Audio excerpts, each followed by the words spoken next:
Good morning and welcome to our second quarter results presentation. My name is Georgiana Radulescu.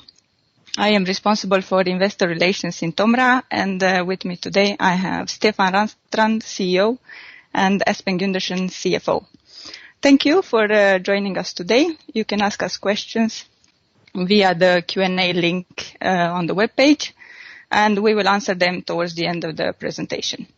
Because there is a small time lag to the web stream, we encourage you to ask the questions as we go along or as soon as possible at the end of the presentation, just to make sure we get everything in time. Those being said, I wish you welcome, and I will pass on the word to Stefan. Dear all, thank you for dialing in. What a quarter we had. I would label it a challenging crisis and in many ways a totally new situation. You know, Tomra, we have some 4,500 employees. At the peak, 2,800 of them were working from their home offices. We have had, due to the pandemic, total 15 people infected. 11 are recovered, 4 are still active, but no severe conditions. I have seen highest dedication and commitment from our people, more than could have been expected. We have extreme cases where people have chosen to go and live at the customer site in order to serve the customer, because it was not possible for them to travel between their home and the customer on a daily basis. They have stayed there for months. I dare to say our culture and our people is a differentiator, making Tomra more resilient and strong, and for me, definitely a reason to be proud of. We have also seen an extraordinary customer loyalty. The customers have understood that it's been difficult to operate, and they have worked with us here on that. We have not been able, with our salespeople in some instances, to meet the customers, and we have therefore turned over to remote communication like telephone or video, and that has worked well. We have even had customers we have never met before who have bought equipment from us. We have even installed remotely equipment together with customers. These are extraordinary conditions, but they have been mastered very well. We have advanced now from a period with very many new dimensions, and I would say a big uncertainty, to a situation where I feel that we are now having good control and much more certainty. In the second quarter, and here in particular in April and May, we saw the most challenging period. But already in June and in most parts of our business, we see stabilization. And I dare to say, in some cases, even return to normal. We are now having a staged return of our employees to offices. Our operations and supply chain is fully up to speed. And this partly also thanks to our footprint that we are in different parts of the world, both from a production point of view and also service point of view. We don't need to ship people across countries. We have them locally so that we can operate. And we have, for instance, been able to capitalize on our manufacturing capabilities in China whilst we had lockdowns in New Zealand. So actually we have under all times been able to deliver on all our commitments. And today we are fully normal again. We still have some service challenges, and that relates to some regional restrictions when it comes to travel, or in some cases even our customers, especially in the food sector, saying they don't accept any visitors due to hygiene conditions. And we respect that, of course, but apart from that, we are operating also with a service as normal. I also dare to say if there will be further pandemic waves, we are well prepared. When we entered this crisis, everything was new to us. We put up a crisis team and worked through a lot of different methods and ways to handle the situation. Now we have learned a lot. So we will be better prepared if there will be a second wave. So what we can control, we feel that we will be able to handle well. But certainly the uncertainty around the market conditions as a result of any new potential countermeasures will remain. With that, I choose to turn page and go into the result numbers. We saw a decline in revenues of 11%. The currency played a strong game here in the quarter, so if you were to ignore the currency effects, you would actually have the same top-line result as last year. But in reality, to be prudent, the revenues were down 11%. And the biggest reduction came from collection solutions, and that is very much thanks to our throughput lease or volume-related models. And I will talk more about that. But that was, for us, unavoidable, clearly result of governmental or local regulators' restrictions put in place. Sorting solutions showed strong resilience, and you will see that when we look at the totality of the figures.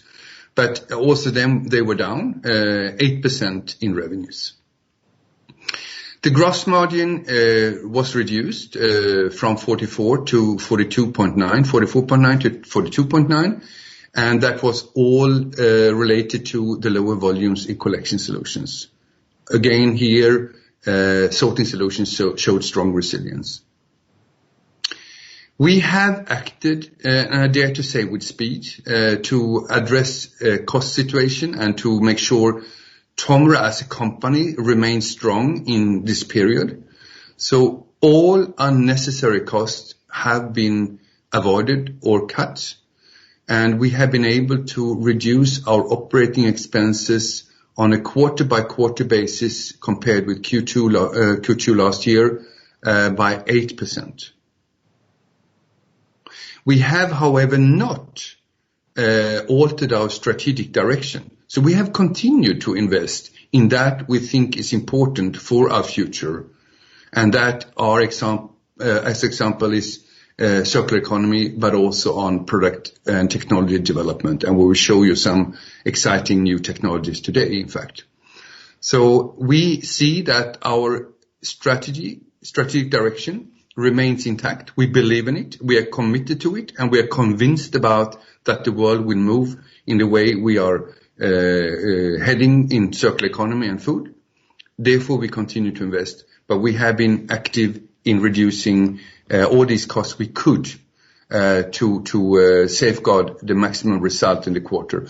But however, also important is we are having made this in a way that we are ready to ramp up if the market conditions improve, and we are ready then to capitalize on the opportunities. So this has been the balance for us. We could have done more, but we have done it this way in order to be able to ring fence the strategic initiatives and to be able to come back quickly if the market calls for that. Our earnings, EBITDA, are down, ending at 288 from 352. Cash flow from operations ended at 123, up from 45 million NOK of last year. We had a reduced order intake in sorting solutions, slightly down by 5%, and order backlog is down 2%. From a business point of view, the biggest impact we had on the results as a result of COVID was on the North America impact on Tomra collection solutions, and the order intake, which was down 5% in sorting solutions. With that, I ask to turn to the next page. This page illustrates some of the highlights of the collection solutions business. I start on the left hand here. Here you see a graph. You see a dark blue line. You hopefully see a pink line and a light blue line. What is unique in our collection solutions business is that not only are we a global leader, we have also by now connected most of the machines to our center. So they are connected on the web, and we have direct access to the machines, seeing what's happening.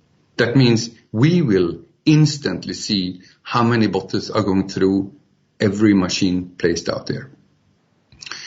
In a time of a crisis like this, it's an extreme advantage, because if there would be any changes, we would be able to respond much quicker. So if you look at the graph here again, I will use that to illustrate. That represents the status of volumes going through the RVMs out in the different regions.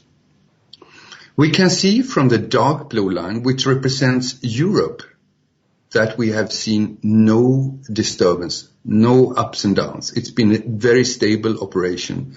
So Europe RVM operations have shown very strong resilience during this period. If we look at the pink line, that illustrates the situation in Australia. And here we are talking about the installations we have in New South Wales and in Queensland. Here we could see that in early April and May, we had a volume dip. But you can see that recovered fairly quickly, and it was all due to the lockdowns by the regulators. And we are back to normal in Australia. And in fact, it's a little bit higher than last year because we have continued to expand, and we see that these two markets, Queensland and New South Wales, still are growth markets. So we expect that market to continue to grow slightly going forward. The light blue line then indicates North America, and here is where we saw the biggest effect, with volume decrease of in the magnitude of 50% for also a more extended period of time. But then gradually starting in May, end of May and into June, we saw recovery of the operations. And we are now back to normal. So we can say collection solutions as we operate now in all three main regions are back to normal.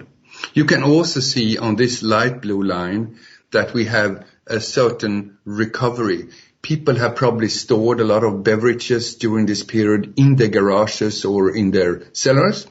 And once the locations open up, they have utilized the opportunity to return more than normal.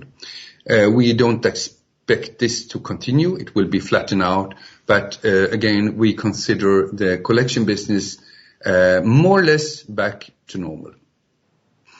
If we look at the market, we see that I don't have global evidence, but I can talk for Norway figures right now. We see that people actually are consuming more than before, and the latest figures indicate that people buy 20% more bottles than before. So if that is the remaining effect, we will certainly also see more volumes going through our machines going forward. But again, these are early indicators. The positive is that they are not showing a decline in consumption. They are showing an increase in consumption, positive for our operations here. But we will have to observe how that goes forward and how it looks on a grander scale than Norway. If I then go to the right page here, one question we have asked ourselves, would this COVID situation now lead to delays in the legislative processes around deposit?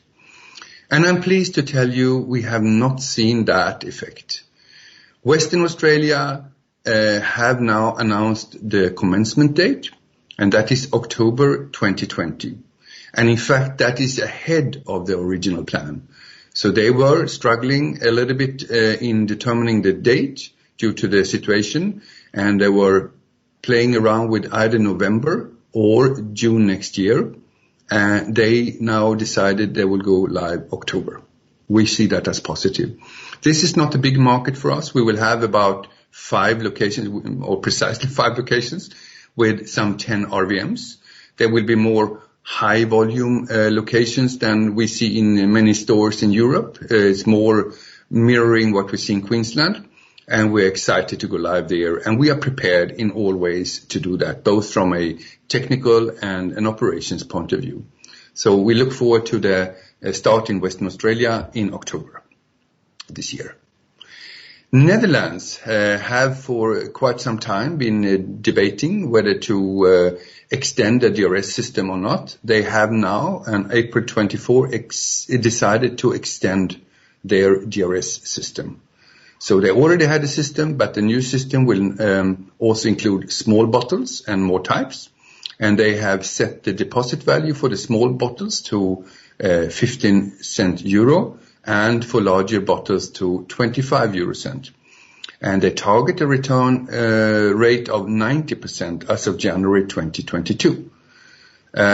We have had no new information since April, so this is the latest what we've got from the authorities.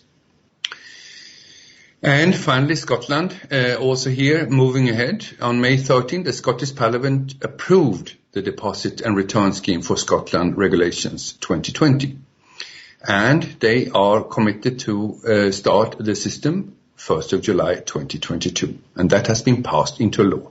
So on the question whether legislation has altered their view on deposit as a result of the corona, we dare to say they have been staying put. They have continued with their strategic approach, and that's good news for a cleaner world.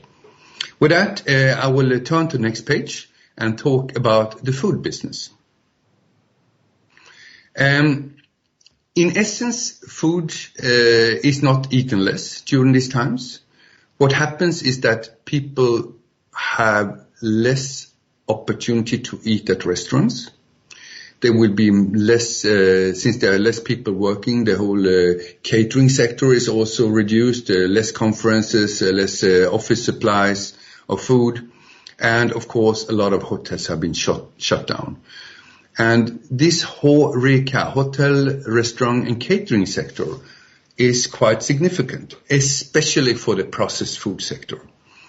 We rely on numbers, official numbers here, telling that in United States, about 50% of the food value generation is coming from the HoReCa sector, and in Europe about 40%. These sectors are down now, and they are significantly affecting the processed food suppliers. They now live under big uncertainty. If we want to make it even more complex, we also have to remember that there is a trade war going on between China and United States.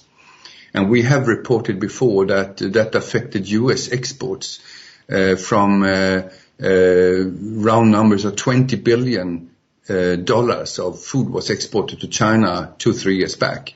And in last year that was down to estimated 11 billion, so a 9 billion reduction in a rather short period of time.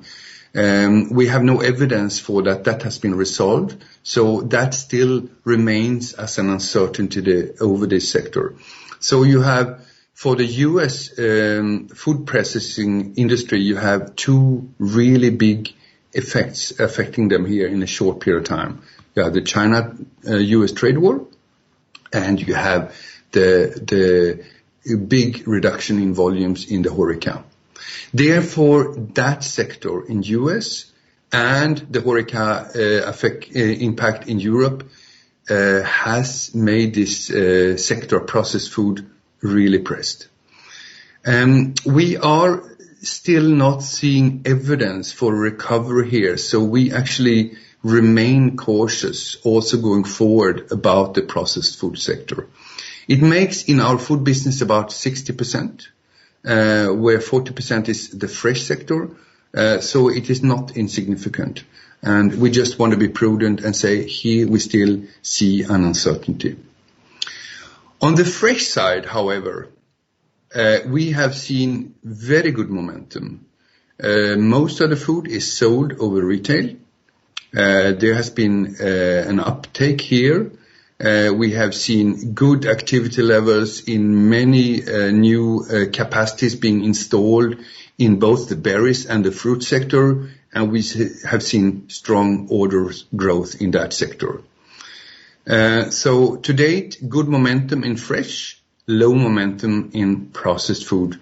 Going forward, certain uncertainty around the food sector, given the big impacts of the pandemic. I hope that is clear, the way I communicated here. I'm pleased that we in Tomra have now, due to our strategic development, established ourselves in both sectors, both in processed and fresh, making us more resilient to such swings. This is the first time we really experienced this, and I'm pleased to see. So that makes our food organization much robuster. I'm also very impressed with how the team has been working here, really very active with the customer contacts. We have made more than 1,000 interviews in last month alone in the processed food sector. So we really stay close to the customers and try to serve them so that we are at least there to support them, and that I feel that Tomra is a good partner when times returns. Because that I can assure you, this is a temporary situation. It will return, it will recover. Food is such an essential service of society, so a recovery is guaranteed. It's only a matter of how long this challenge will remain for the industry. We have also good evidence that we have maintained our market shares, so we see rather delays in investments. And here one delay of a couple of months can actually lead to a delay in a year because of the seasonality effect in food. So I hope this is enough to explain it. I do not want to send too strong negative messages, but I also want to be prudent and say we are a bit cautious about the outlook here. Looking at the right side, here you have some numbers really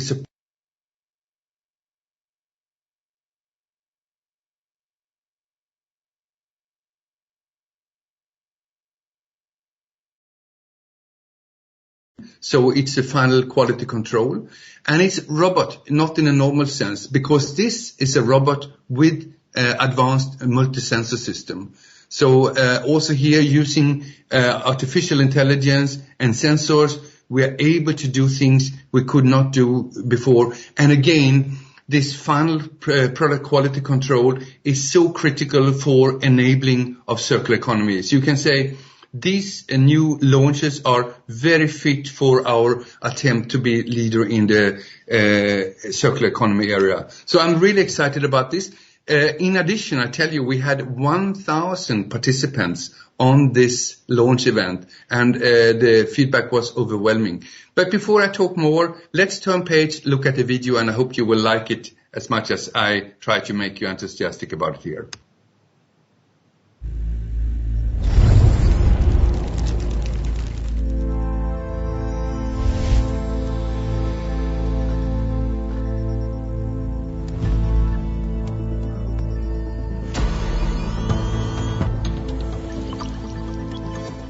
Welcome to this Tomra digital event. This event is a premiere to Tomra. It's the first digital product launch event that we do. Just another sign how the pandemic affects our lives and our businesses.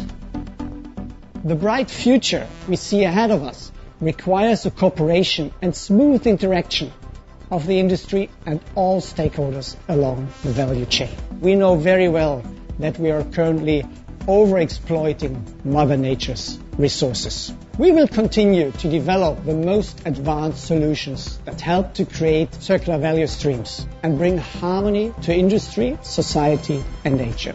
We develop instruments that can play different genres and sort materials of all sorts: plastics, metal, paper, and many more. Our new AutoStock is indeed impressive. Due to our new generation flying beam technology, more materials can be detected and sorted. Ralph, take it away. We are able to run and sort with much higher belt speed, and at the same time we can use the artificial intelligence classification for a better material sort. We are playing on a global scale, and our international team is really working to support you everywhere around the globe. Just in time.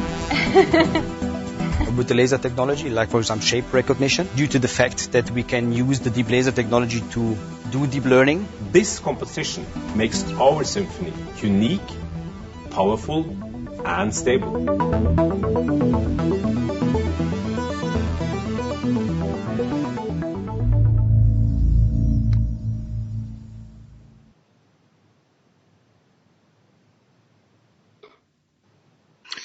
So, as you could see, this was aimed for customers, but it was a snapshot of the live streaming event. We had just compressed it in short time, but it's truly exciting, and I'm convinced that with this new launches and our strong team and our deep knowledge and our global presence, we will be able to continue to compete on the top ladder of the recycling industry, and I would not be surprised if we can continue to gain market share in a market where we already have some 50 to 60% market position.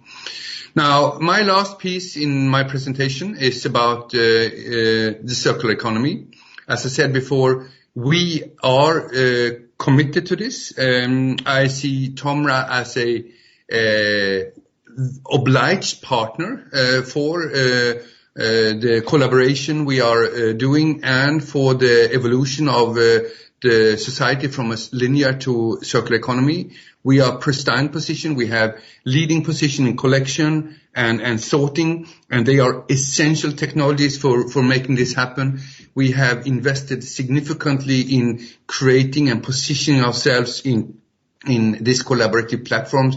For instance, we are members of Alliance to End Plastic Waste. We are a strategic partner with the Ellen MacArthur Foundation, etc., and we are working among many, many different dimensions on the technology side, but also in, enabling this, because many big corporations, brand owners today have committed to sustainable packaging and some very high ambitions, but they really need to know how to do it. And here I think Tomra and our collaboration partners can play a vital role, and that's our ambition. And with that, of course, we intend to create more demand for our collection and sorting technologies, as we want to process much more products in the future. I will not go too deep into that, but the legislation again and the authorities are staying put. They are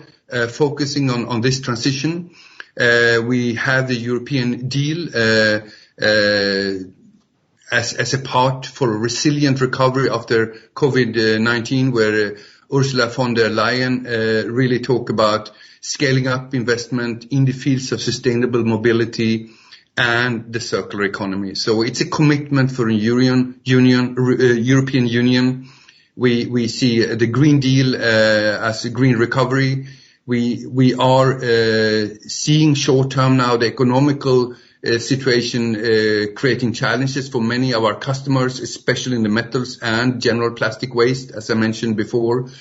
We see the brand commitments. We are in dialogue with many companies. I can assure you that many leading global brands we are in close contact and cooperation with, and we see that they are not altering the agenda. They are committed, and they know that they have to do this, and that they know that the topic will not disappear because of the pandemic. It will be there, and they just really need to show and demonstrate how they become more sustainable in the way they package and promote their products.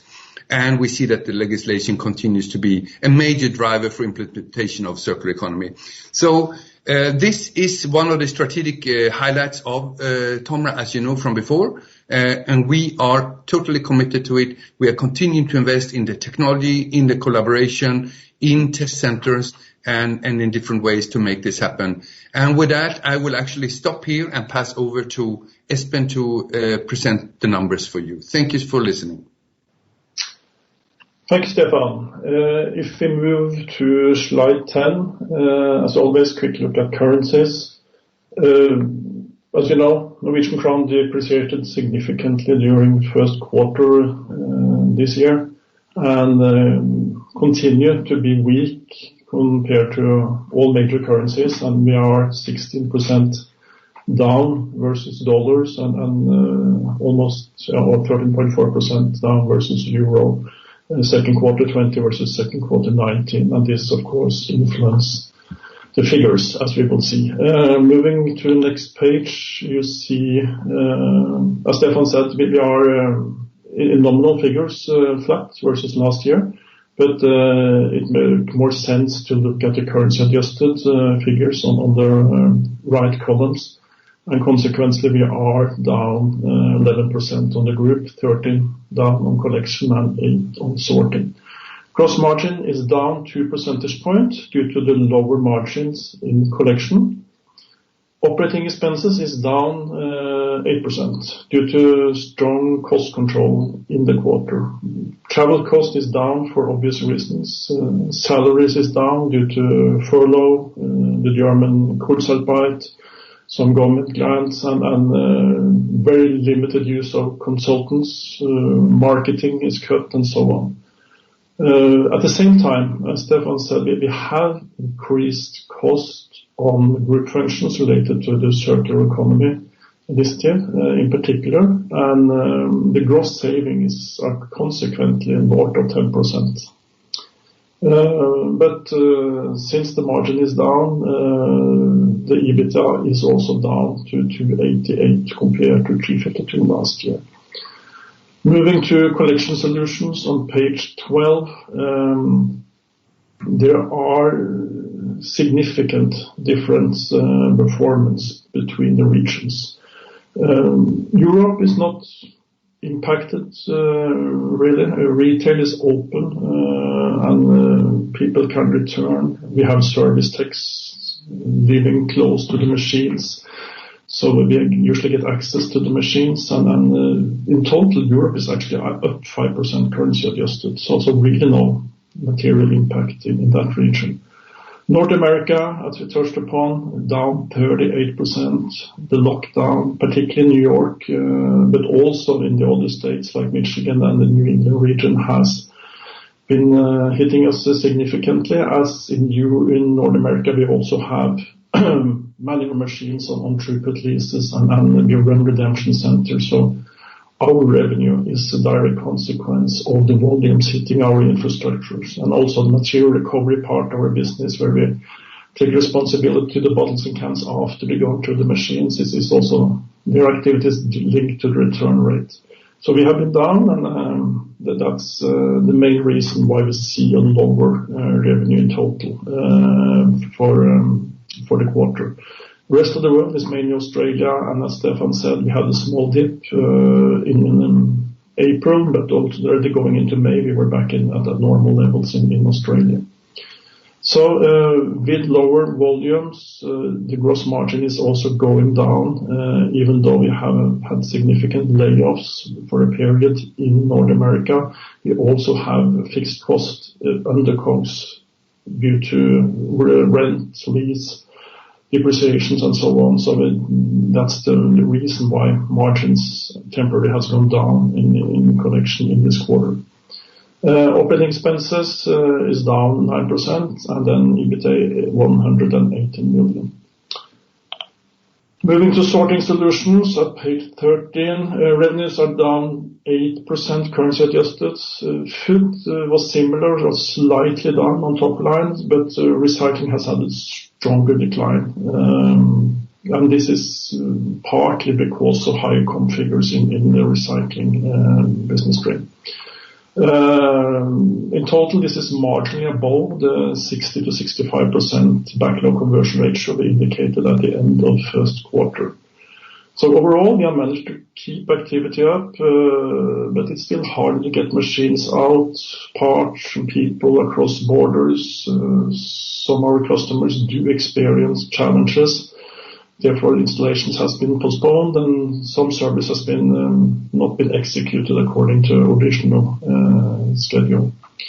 We are happy to see gross margin maintained at 46% and changed despite the more challenging environment when it comes to transportation.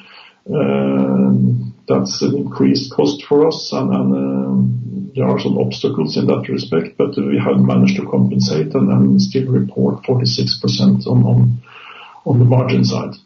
Operating expenses is almost down 10%, so bottom line, we are actually nominal figure up compared to 19, but slightly below the currency adjusted figures, and we got 206 million. Moving to the order situation on page 14.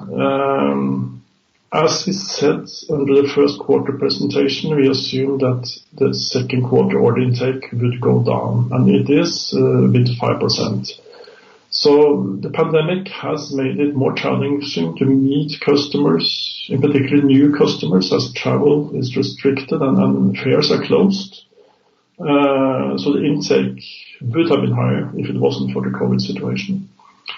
As results are down, we only reduced the backlog with 2%. As the revenue is also down with 8%, the backlog is only down with 2 percentage points from the end of the first quarter. Therefore, going into the third quarter, we have higher backlog, or a rather high backlog, and with an estimated conversion ratio of 70%, we see a rather decent quarter coming up. As we also said, this estimated backlog conversion ratio is not a guiding, it is just an indication for those of you that want to model us on a quarterly basis. Moving to page 15, balance sheet. There is, of course, always currencies in here, and regardless whether you look 6 or 12 months back, we have a higher balance sheet because of the depreciation of the Norwegian crown. Due to seasonality, it usually makes more sense to go 12 months back, and if you do, the balance sheet has currency adjusted increased with 1%. So most line items are rather similar when you look what we had look against what we had 12 months ago. Working capital is slightly down compared to 12 months ago, despite the inventory which has increased, also currency adjusted. And the inventory increase is because of the currency disruptions.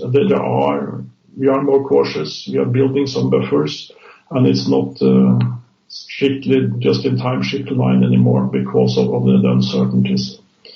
One comment on intangibles also. In turbulent times, you have an obligation to revisit your impairment every quarter, and we have done, and it just confirmed that we know from before also that there is significant headroom when it comes to impairment testing on our intangible, meaning the assumed net present value of the cash flow generating from those investments is more than sufficient to cover the book value of these assets. So it's good to know.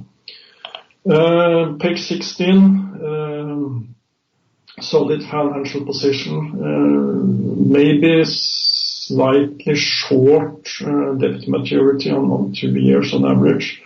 So we consequently work on, or will start after summer to refinance some of the short-term debt. We have learned that access to financing is easy. We are very privileged in that respect. So we see that it will be easy to get sufficient funding at very attractive rates. So we are confident that will not be a problem at all. And we also feel comfortable with unused committed credit lines of 815 million that we currently have available. Moving to page 17, and now it's about looking forward. In collection, after a setback in second quarter, collection is now in many ways business as usual. RVMs are operational. We get access to the machines, volumes of the redeemed containers going through our infrastructures is stable. So only exception worth mentioning is, of course, new lockdowns, new outbreaks of COVID, which is beyond our control. This could have negative impact, but if not, we see a stable quarter coming up for collection. Food, we feel the underlying momentum in food is good. But at the same time, the short-term challenges experienced during the second quarter will also continue into third quarter. There are regional outbreaks of COVID-19, which still makes it harder to meet and interact with customers. As I mentioned, cancellation of fares is a problem, building pipeline of new opportunities. Closed work borders make access to seasonal workers harder. And this has and will continue to have a negative impact on the order intake in processed food.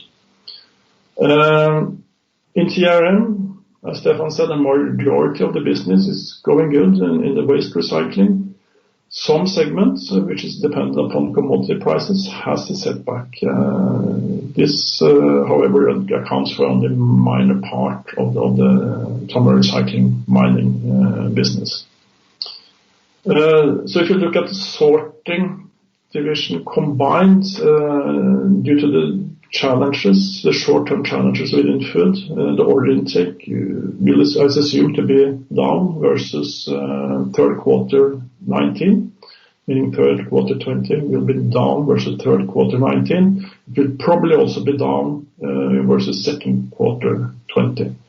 So this is assumed to have a negative impact on the P&L performance in fourth quarter 20, as we might move into fourth quarter with a somewhat lower order backlog.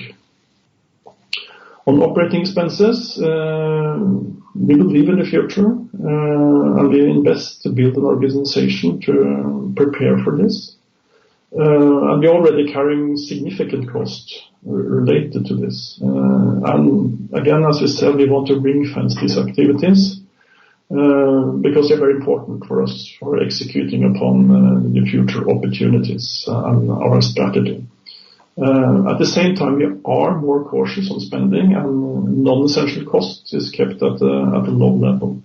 So consequently, it's a balancing act where we don't both push the accelerator and the brake at the same time simultaneously.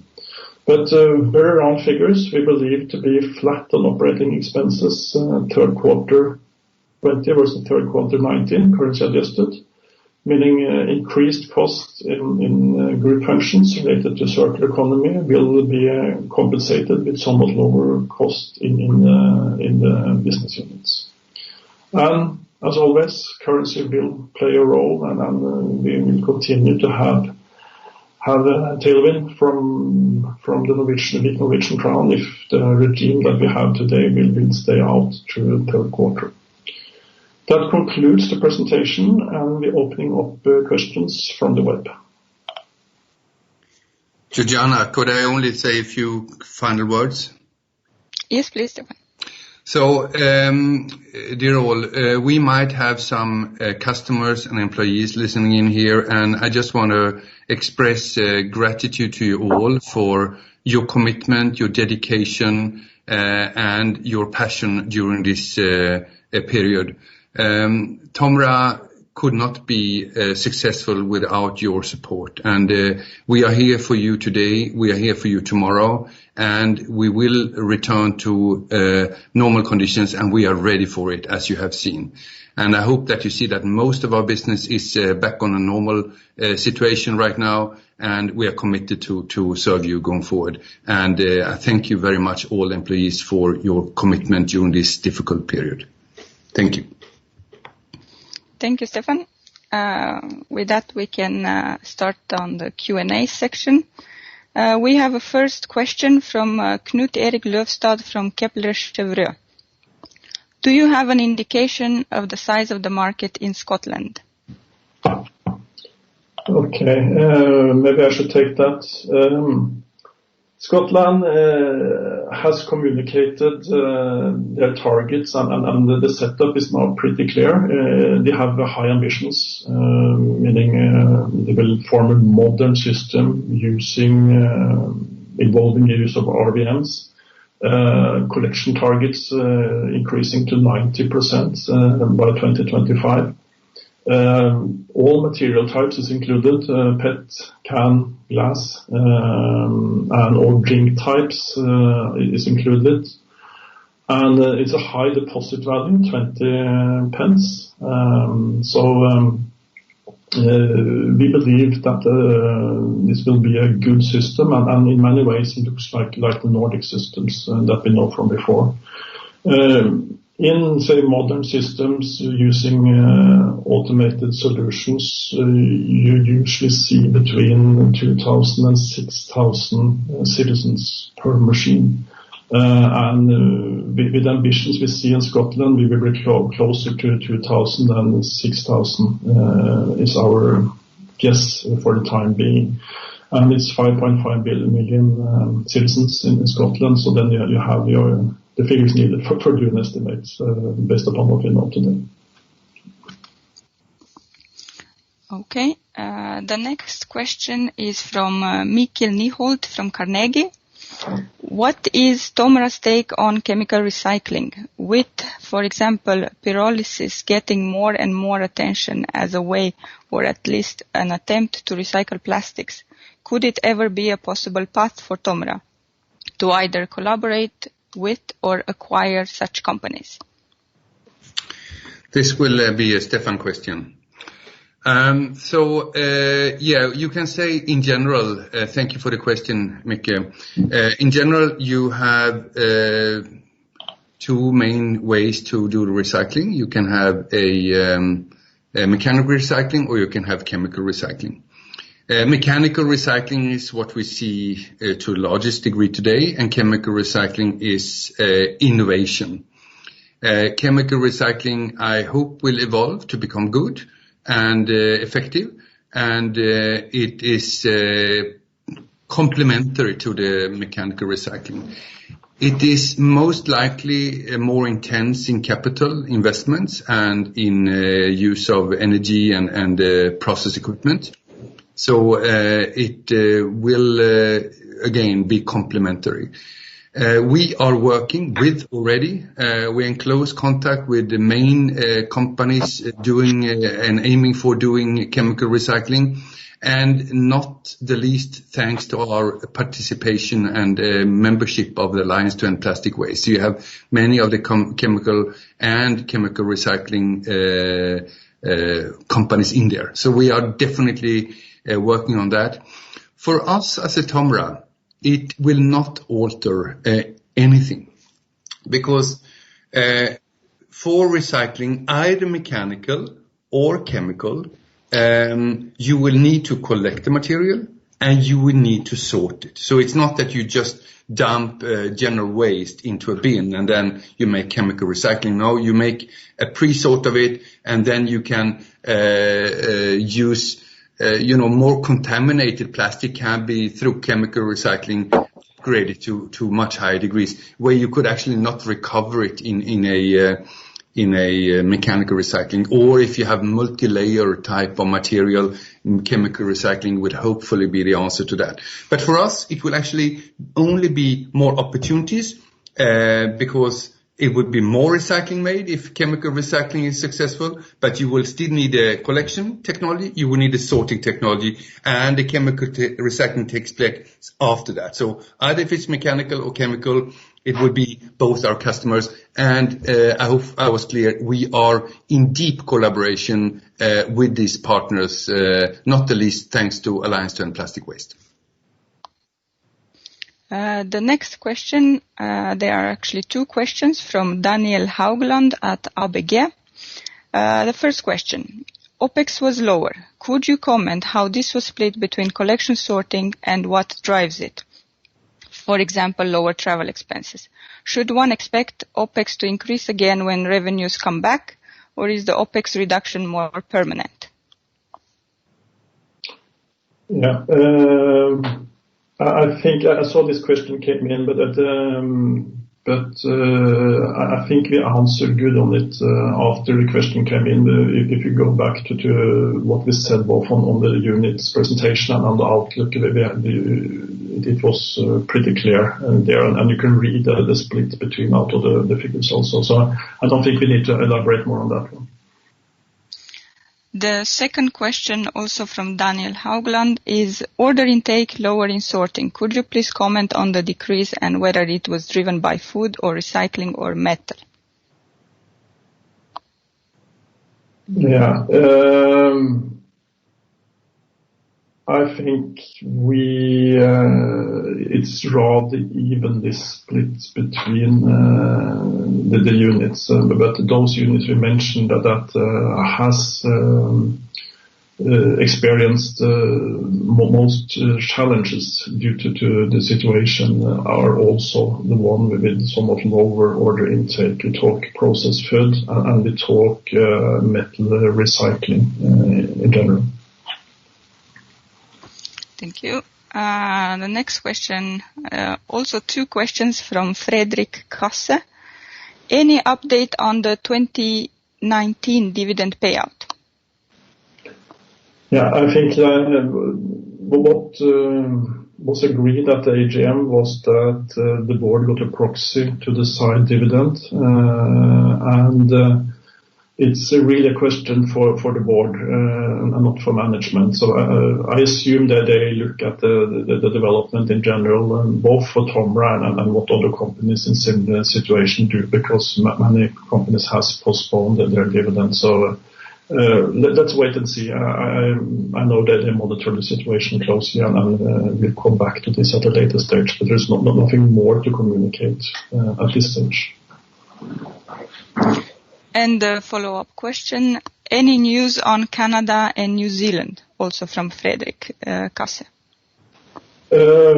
Canada is territories, and they like US, do this territory or state by state. So there are some news from British Columbia that they want to modernize their system, and the same is going for Quebec, where they also want where in January government announced a plan to modernize and expand, but the details in these systems or initiatives is not known, but that's the two that's worth mentioning from Canada. In New Zealand, the government has sent signals that they want to introduce deposit by 2020, but they are working on the scheme details and what that might lead to is too early to say. But yes, there is activities in New Zealand where deposit is planned, and they're looking into this, no doubt about that. The next question is from Giacomo Fumagalli. Could you please clarify what you mean by slowdown of growth of ramp-up expenses in collection solutions? Was the original forecast plus 100 million NOK? Where do you go from there? Will the saved costs be pushed out to 2021? Round figures, we used 100 million additional OPEX in 2019 related to play ramp up in collection, and currently we have the same run rate on let's say ramp up related costs, which is future oriented above what we have done in a kind of a steady state situation. So we will not add significant on top of this now. We will maintain this cost, which is very much related to us being present in a market where deposit is about to materialize. But currently it doesn't seem that we will add additional cost on top of the current run rate. On circular economy, we continue to invest year over year, and you will, for that reason, continue to see that group functions will report higher cost in both third and fourth quarter compared to the same quarter last year, and it is stemming from the circular economy initiative. Thank you, Espen. We have no further questions, so I think we conclude the Q&A section here. Thank you for listening in, and I wish you a nice summer.